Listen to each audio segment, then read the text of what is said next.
Kate, I'm going to go to you in a minute, but I just want to quickly ask Deborah, you're actually building these assessments and trying them out with school districts around your university. Sharon has such an expansive vision of what we would want to have happen.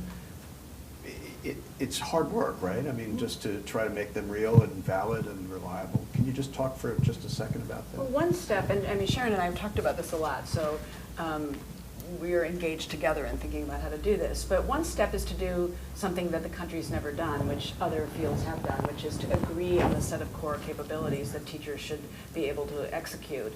And that includes the kind of content knowledge understanding they should be able to use, not just know, but can they explain a core concept? Can they actually tell when a child gives a right answer, but it's covering up something that's a misunderstanding? I mean, these are things you can teach people to do. And all of the strategies that rely entirely on outcomes down the road leave as guesswork something we should be much, much more deliberate about. That is what we do with the people who enter teacher education, whether through more, I thought it was interesting what you said earlier about some programs have a more open gate, some have a more closed gate.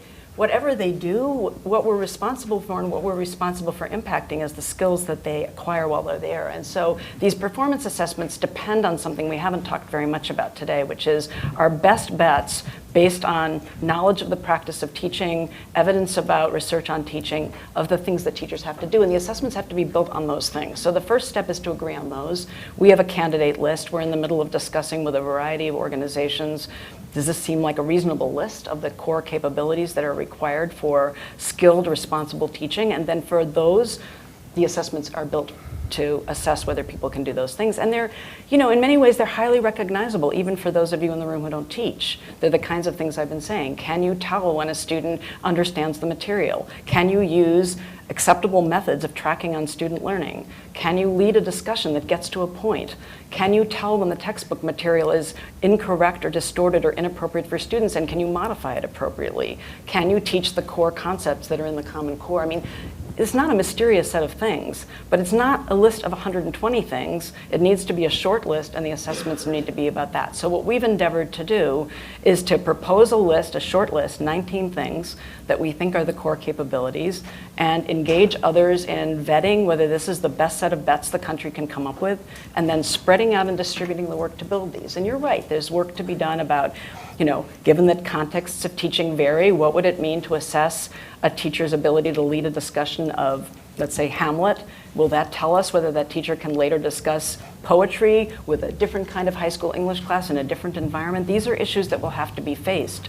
But what we have right now in a system that's entirely unaccountable for whether teachers can do the work. And we don't have any other occupation or profession that we care about in this country which does so little to name and then assess whether the individuals who are asked to do the work can do it. The question of licensure that came up earlier is very interesting because if you don't listen carefully to that discussion, you can be misled. Current licensure requirements don't tell us very much about whether people can do the work. That does not mean that we couldn't have a licensure system that was tied directly to performance capability. Let's come back to the idea of licensure a little bit later. Kate, you've looked at you're looking at accountability. Both what Deborah was saying and Sharon was saying are ideas that really are in development and testing and expanding. And Louisiana is one of the few states that has a system already in place that's giving feedback. You're not waiting for all of this development work, and you're going forward very aggressively in looking at what we do have available in terms of inputs into the program. Can you talk a little bit about that? And I think you've got some early findings from your work. Can you talk at all about that? Well, I'd like to go to what Deborah was saying in terms of that the outcomes are extremely important. We very much believe that they have to be factored into any measure of a program's worth.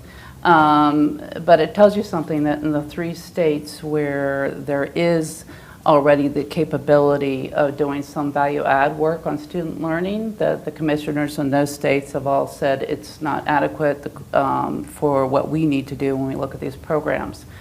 So in Louisiana, Florida, and Tennessee, the 3 commissioners there have very much gone on record saying that this is one thing that we very much need, but we also need to know what these programs are doing. And that gets to Deborah's point about core capabilities. When we are looking at what are the core responsibilities of a teacher preparation program to deliver So what is it that the teacher preparation program needs to do to develop capable and effective teachers?